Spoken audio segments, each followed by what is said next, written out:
안녕하세요. Welcome to Unitye서 2020. And this session is about empowering artists with improved 2D workflows, rigging, animation, and lighting. My name is Andy Touch, and I'm a senior content developer at Unity Technologies in Copenhagen, Denmark. My job is to use the tools that Unity creates, develop demos and example projects with them, and teach you, the community, on how you can use these features and tools in your own games and productions. I'm very honored to be able to present a Unityeso 2020. I've been to Unityeso in the last couple of years, and I've loved every single time I've visited the country and talked with the game development community. This session is going to cover these 2D features and topics: the PSD Importer, sprite rigging, IK and animation, Sprite Swap, sprite normal maps and mask maps, and 2D lighting, and how all of these different tools fit in together in the art pipeline.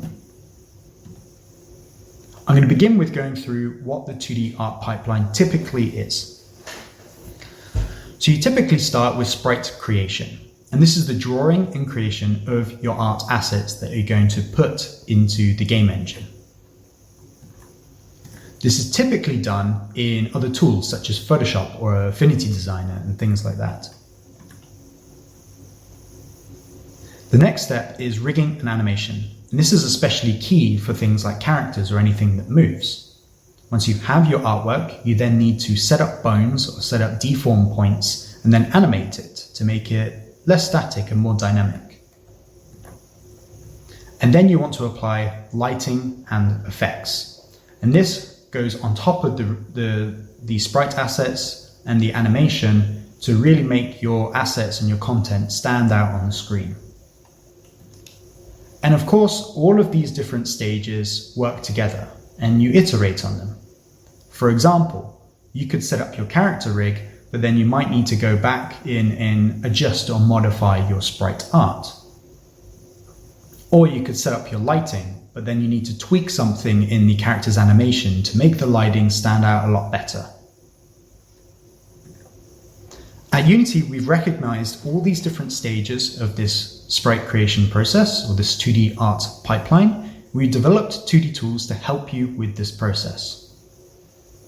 I'm going to talk about all of these tools and show them in the Unity editor in this presentation, and how they all link together and work together in this process.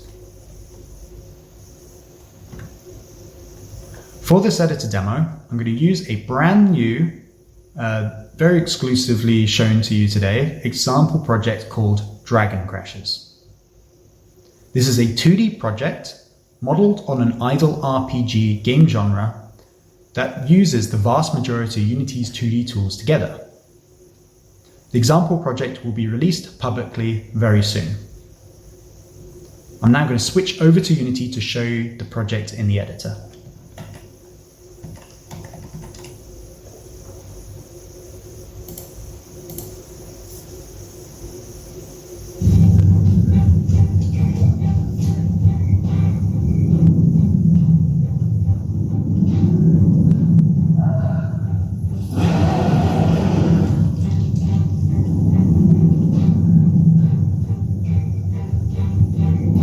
The game is a 2D idle RPG where we have our three heroes, a witch, a knight, and a wolfman, and they fight a dragon lord. Each of the characters has two different attacks: basic attack and a special attack. The characters will attack, and this will deal damage to the unit they're targeting, in this case the dragon, but the dragon can deal damage back to the heroes. I can then click and select these attacks and be able to trigger them off, to apply damage to the dragon through special attacks and other types of abilities. I'll just mute the audio.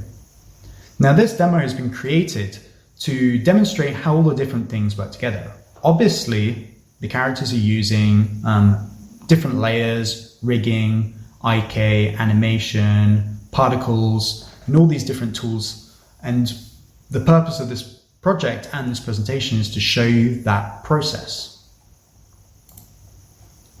So for that, I'm going to focus in on this witch character and show you all the different steps that were made to bring this character to life, all the way from Photoshop through to it attacking the dragon on the screen and animating through that process.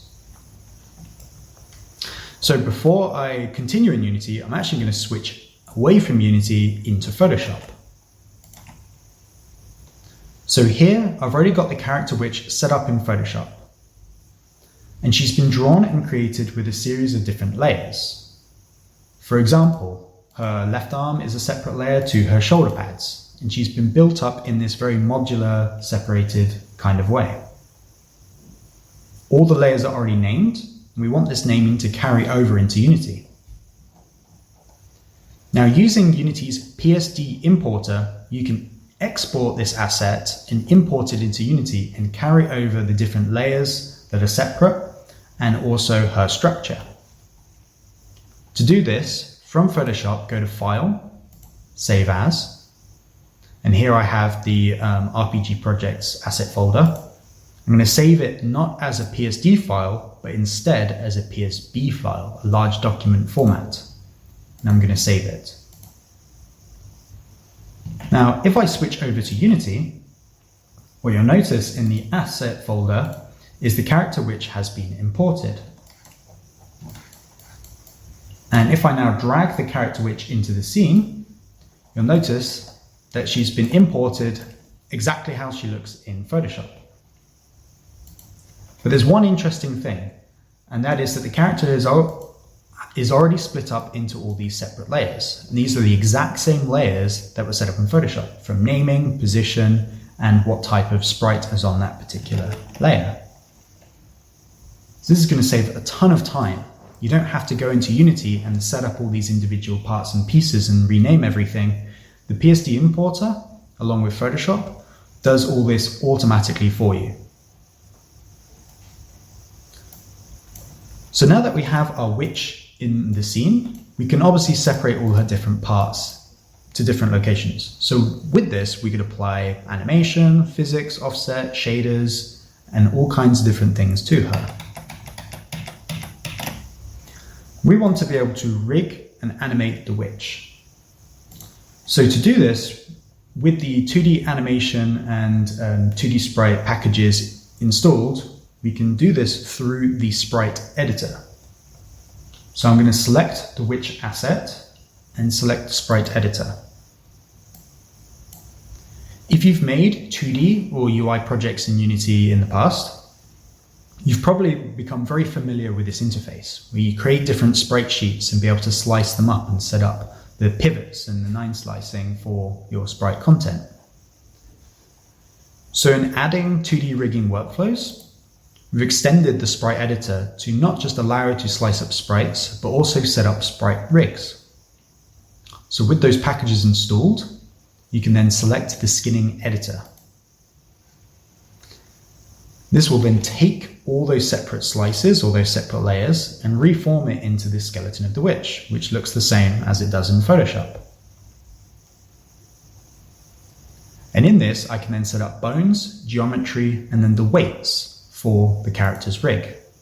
So I'm going to select here, create bone, and I'm going to create a basic rig for the witch. So I'm going to start with her hips and set up her spine, also set up her neck, put a bone at the front of sort of where hair and hat is, and rig the top of the hat, because you don't just have to rig a humanoid character, you can also rig sort of anything. So if you had trees or plants in your game, you could set up rigs for that. In this case, I'm going to rig up her hat. And from her neck, I'm going to set up her arms, so the top of her shoulder, her elbow, all the way down to her fingers. I'm going to do this for the other side as well. And last but not least, I'm going to set up her legs and feet. So within seconds of just clicking and connecting up these bones, you're able to set up a bone structure very, very quickly for your character's rig, all within this very easy to use interface. But the next step now is to take this rig and then blend it with the geometry and make it fit with the different parts of your sprite. And this is where the geometry tab comes into use. So let's take this front arm. If I double click this front arm and focus it, I can click Generate for Selected. That's now going to create a geometry and automatically paint weights for these arm bones. With this all colored in, what you'll notice is I can now position in this sprite rigging interface the arms and the different body parts. You can see them all deforming and being able to preview directly inside the sprite editor. Let's do this for her back arm as well. So I'm going to select that, generate for selected, and move around. What you'll notice is that a slight bug has happened where it's automatically, if I reset the pose, it's automatically factored in this front layer to be part of this arm. This is understandable, as usually characters and assets are created for multiple layers. They're going to be on top of each other. So for this, we can go to the bone influence section and be able to remove those bones from influencing this particular arm. So I can select that particular bone, in this case bone 15, I can remove it from that influence. So even though we give you tools to be able to generate these different vertices vertex forms very quickly, you also have the power and technology to be able to modify them and change them very slightly.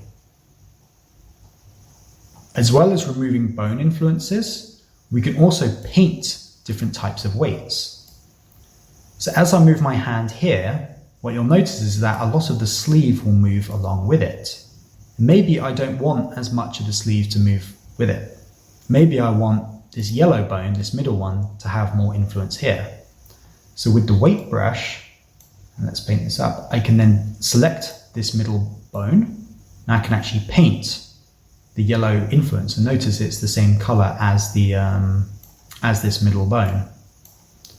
So with that weight influence changed, notice that the hand is now the hand bone is only influencing the hand here, whereas the sleeve is a lot more realistic.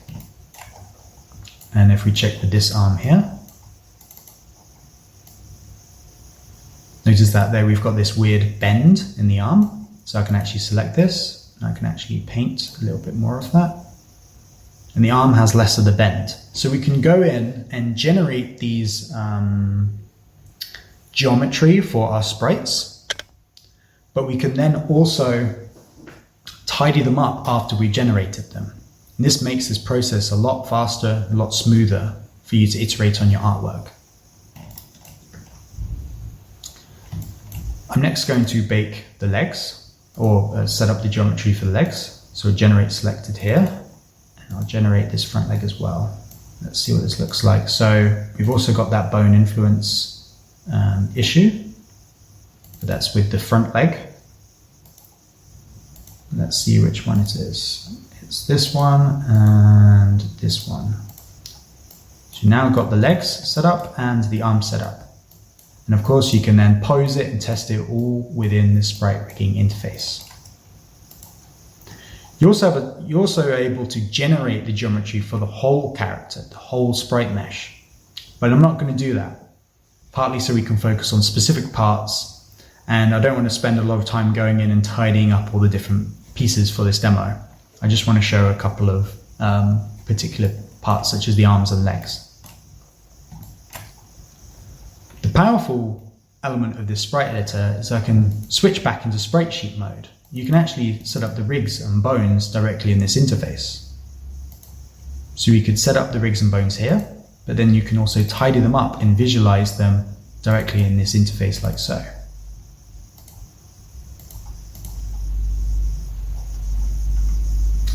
So now that we've got our character set up like this, and we set her up with rigs and with a rig combining bones and geometry, you can click apply.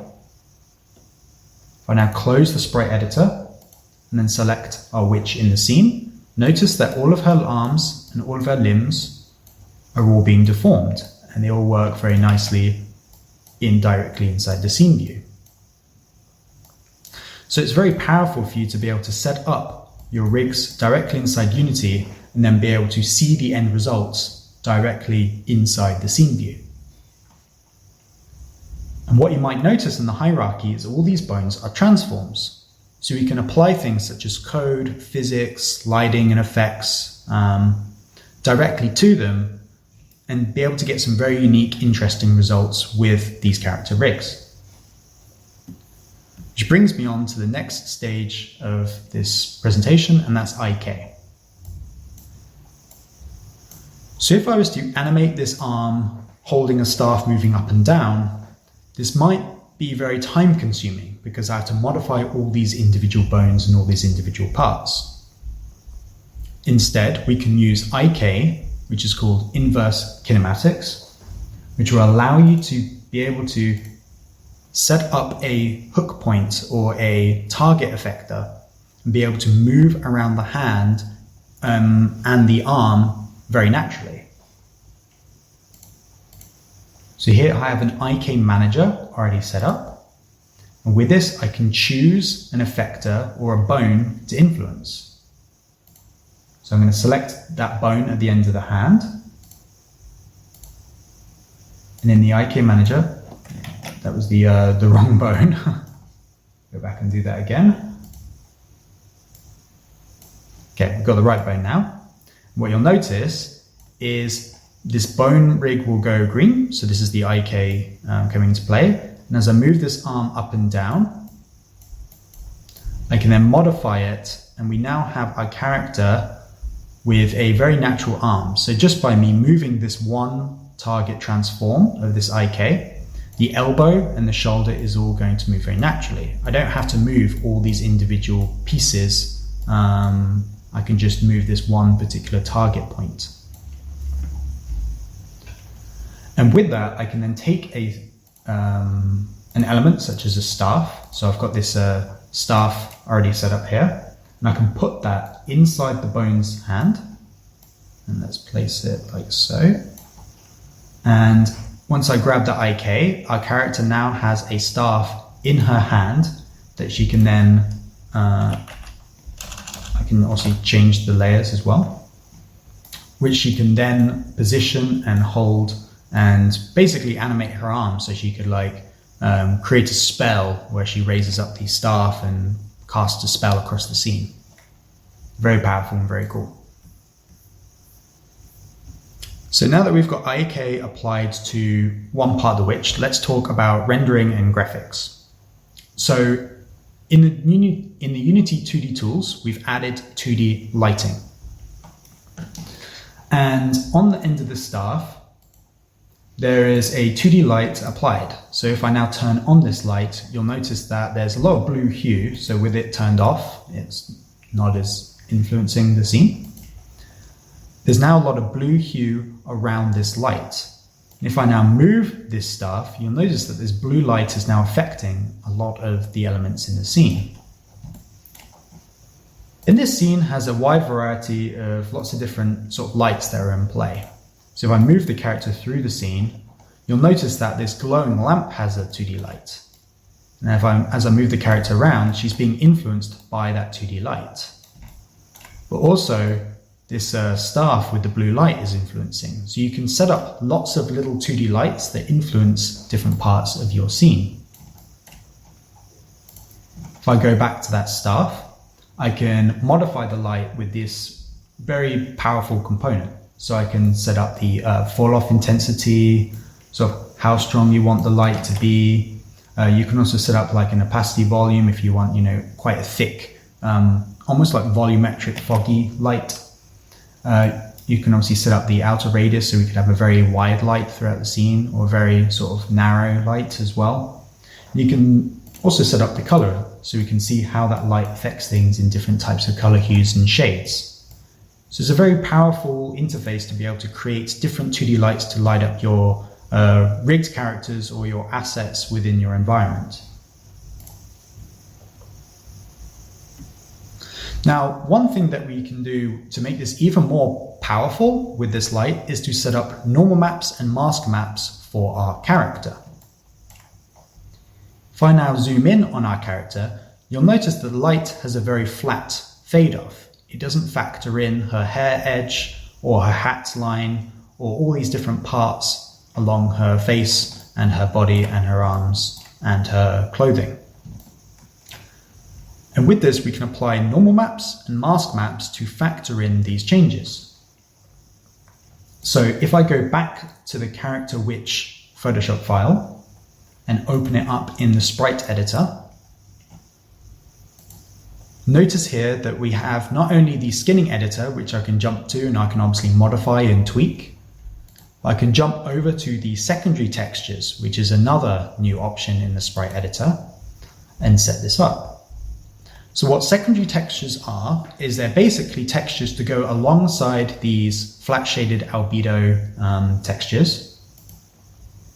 And these will then hook into Unity's 2D shaders, or 2D lit shaders in the universal render pipeline, and apply normal maps and mask maps so that lights can affect the sprites in very, very believable, almost 3D type ways.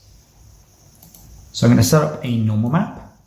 I'm going to find this in my asset folder. So I've already got this Witch normal map already baked externally from Unity and then imported in. The artist that created this drew the character and then baked it using a different tool. Of course, you can use, say, Photoshop to hand paint them or bake them, or there's lots of other 2D tools on the market. And then import it in. What you'll notice is that this then applies a normal map to the exact same locations of the sprites.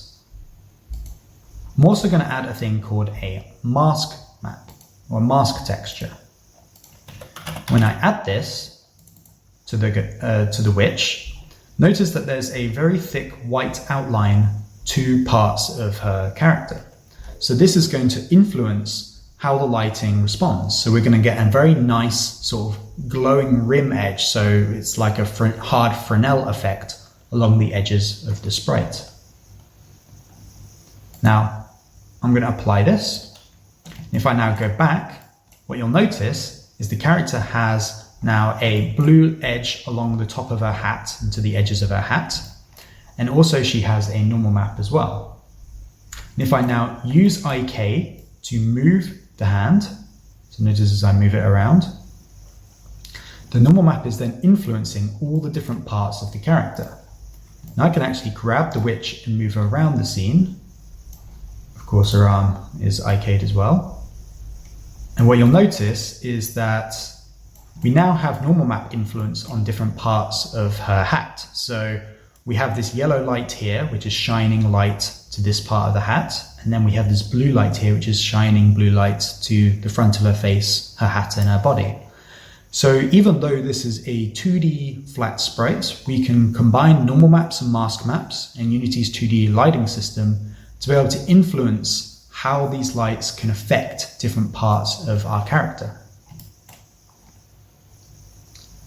Now, if I turn off 2D lighting, not off 2D mode, this is what the scene would look like with no 2D lighting in it. I can zoom out and everything, it looks really good, but it looks very flat, very 2D, right? Very, like there's no dynamic ambience in the scene. Whereas adding this 2D light in here is very powerful. We can see how much of a change that this makes to the scene and to how,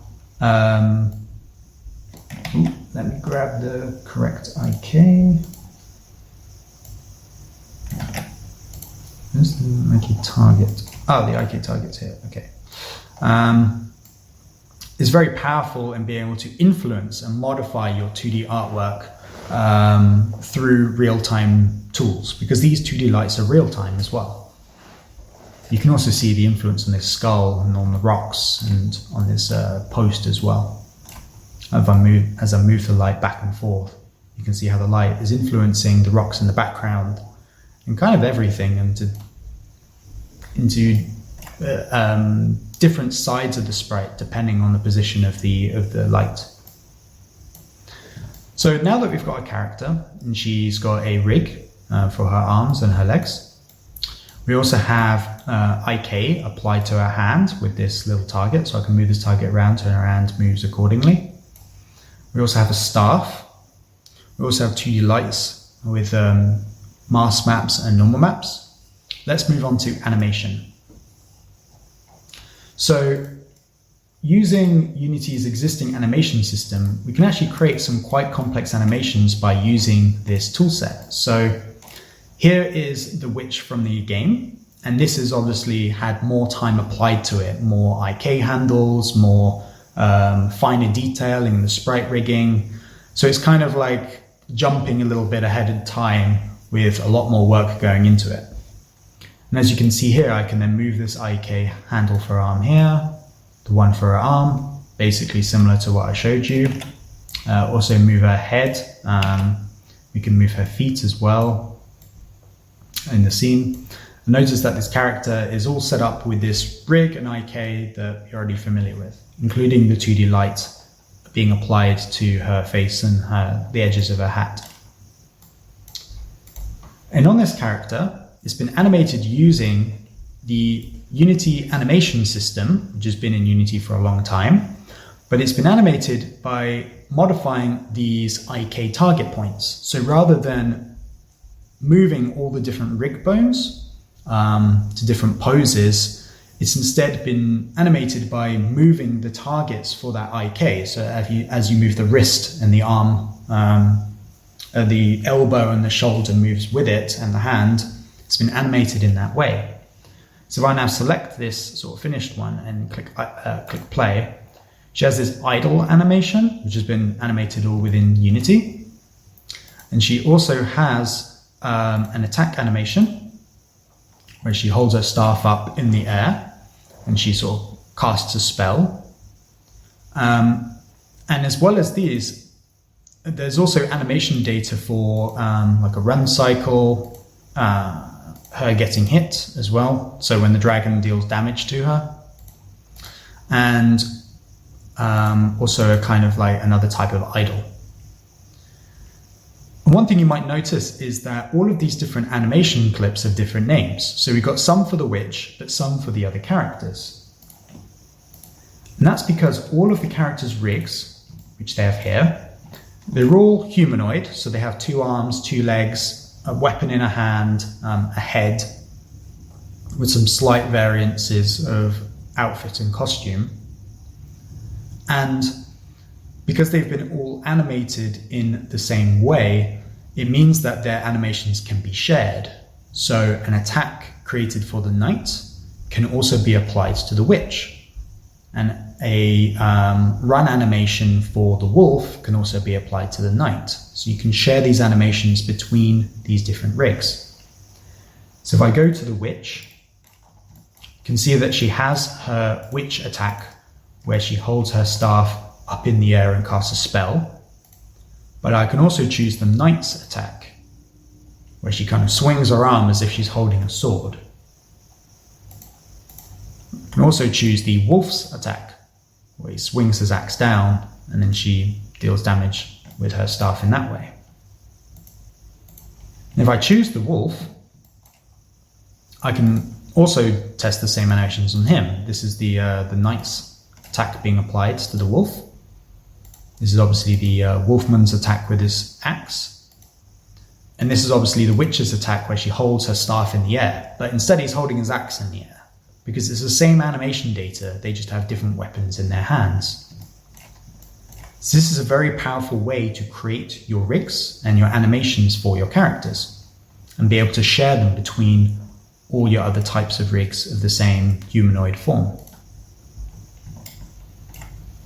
Now, the next thing I'm going to jump to is Sprite Swap. So one thing you'll notice is that this character has various facial features, such as eyes and a mouth. And sometimes in animation, we want to be able to swap between an eye opening or an eye closed, like an eye open or an eye closed, or a mouth open or a mouth closed as well, for different types of facial features. So with her eye selected, using this sprite resolver system, you can actually swap between these different face poses. So she could be happy and asleep. If we go over to the wolfman, we can have his eye closed, and his mouth open, so he's ready to attack. We go to the knight. We could have like one eye closed.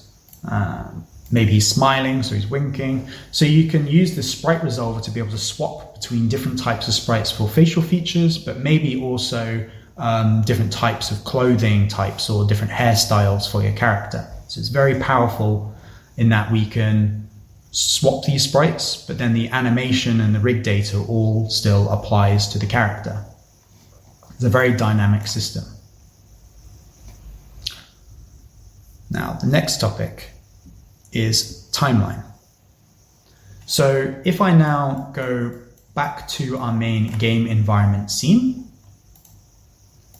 using the animation data of idle and attack and run, this is how it was set up in the battle, but with these clips assigned as timeline clips. So timeline is a tool that allows you to sequence animation data that I just showed you, but also combine it with things like particles, audio, and also events in code. So this is the witch's attack. So playing this timeline clip, you can see that several things happen. One is she does her attack where she lifts her staff in the air, which has been animated using IK and the rigging system. Next is a particle energy ball appears and it flies towards the dragon's face. And next is this big light, this big 2D light ruptures throughout the scene, which modifies all their mask maps for the glow, but also the normal maps as well. So it's like a ripple effect. So by taking the animation data and the knowledge we have on 2D lighting, we can also apply this into a timeline to create sequences of attacks and cinematics using all that 2D knowledge that I've shown you and you've also gathered from creating games in the past using Unity. So all these 2D tools not only work really nicely together, but also with other systems such as audio, timeline, particles, code, and other elements that all build up a game. So now if I replay the game, after having demonstrated and explained all these different elements, we can see here the sequence of the dragon sort of animating in, the camera animating in, the dragon roaring and animating, the character's idle. And if you watch the witch girl, she's currently in her idle pose and she's about to do her attack with her staff in the air. She creates the energy ball. And that's all put together directly inside Unity through the art pipeline I've just shown you and through the different workflows of creating the rig, creating the IK, and creating the animation. All the different characters' attacks and all their different setups and rigs were created in Unity. And this project is going to be a very powerful tool for you to learn how to use these systems when we release it to you publicly. There's one thing I also want to show you, and that is the dragon. So if I now find the dragon and select it, the dragon has been rigged as well. And even though it's not a humanoid rig, Unity's 2D rigging system and IK system allows you to rig pretty much any sprite that's been imported through that Photoshop PSB format. So I zoom into the dragon, we can adjust all these different bones. So we've got an IK for his head. So this is how we sort of animated him doing a sort of lunge bite attack. Can animate his jaw, can animate his different sort of like the wings near his head. His wings are also sort of rigged and animated too. So you can not only create sort of more humanoid forms of 2 legs, 2 arms, a head, but you can also create much more complex systems such as this dragon. So he's got like these little legs which he can use to walk. His tail is also rigged as well, so we can modify this. So you can set up your rigs for pretty much anything you want. It's really just up to you on how you want to use them in your projects. This dragon's very, very fun to play with and very fun to animate and set up his fire breath attack. I had a lot of fun with that. So I'm now going to switch back over to the slides and then wrap up this presentation. Hopefully this editor demo was able to show you all the different tools that we're adding into Unity and are available to you today. And you'll be able to see how they all work together, and that process of taking a character from outside of Unity and bringing it through and having it animated as part of your gameplay.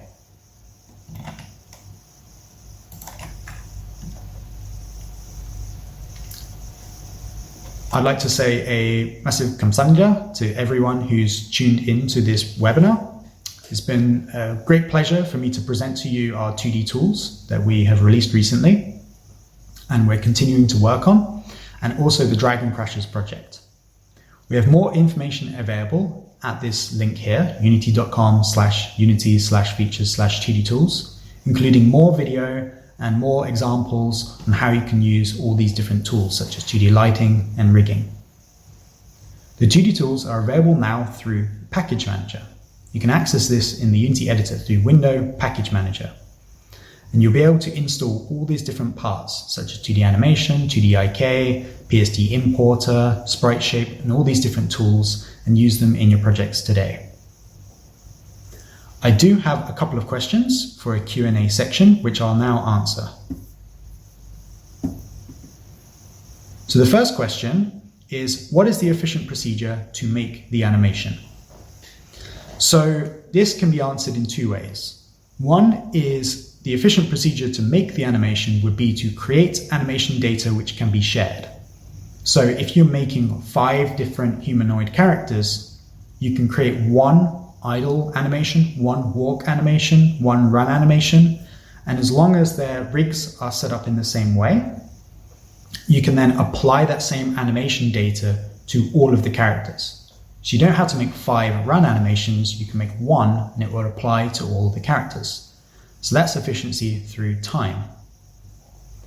Another efficient procedure is that the Unity 2D animation system is using both the job system and burst. This is part of our DOTS technology, the data-oriented tech stack. So everything that I showed you was running using the job system and burst in the background, which allows you to sequence lots of different animation data from the dragon to the characters, and there's very, very minimal performance hits.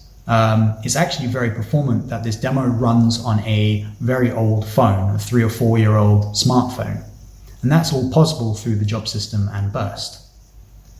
And the great news with that is you don't actually have to set up your rigs in a different way. You don't have to set it up for job system or burst. You just enable those packages and it automatically works. I was very surprised when we were able to set up the rigs and animation, install the burst and job system packages, and it just worked without us having to change anything. So that's a very big performance efficiency gain with very minimal work on our end. So it allows the artist to create whatever they want to create without being more limited. Another question I received was, why do you support 2D rigging only through the PSD Importer? So the reason for this is that it's the there's a couple of reasons. One is the popularity of Photoshop. So it made sense to support this first. It's such a widely used tool and system, and the vast majority of people we spoke to use it to create more complex artwork such as this. Now, of course, there are other tools such as Affinity Designer and other things that people create sprite assets. And we're looking into ways that we can extend the workflow for other PSD producing packages that could use this workflow. So we're currently looking into it right now. And the last question I received is, what do you think is a good process to make 2D games more effective? And this is quite a broad question that can be answered in a couple of different answers. The first one is reusing 2D systems. For a previous example I gave was animation. If you make one run animation, you can make it work with all your different characters that are going different run animations. Another thing is with 2D shaders. If you're creating a 2D dissolve effect or a 2D shader effect, you can make it very generic and use it with any sprite. So not just a rock or a tree will dissolve, but you can make that dissolve effect apply to pretty much anything in your scene. So reuse your different systems and tools, and this will make your games a lot more effective to create and a lot more dynamic and flexible. And I think the last point, another answer is to making 2D games more effective, is to have a very clear art pipeline that lets you iterate quickly. Being able to make changes on a sprite and see the result instantly will allow you to go back and improve that sprite.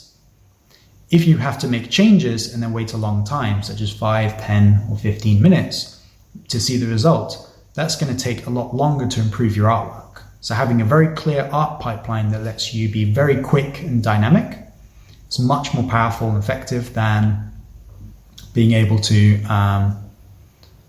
much more effective than not having that quick iteration process. So that's the end of the Q&A section. I'd like to say one last 감사합니다 to everyone who's tuned into this webinar, and I hope you have a fantastic rest of Unite Soul and stay safe. Thank you.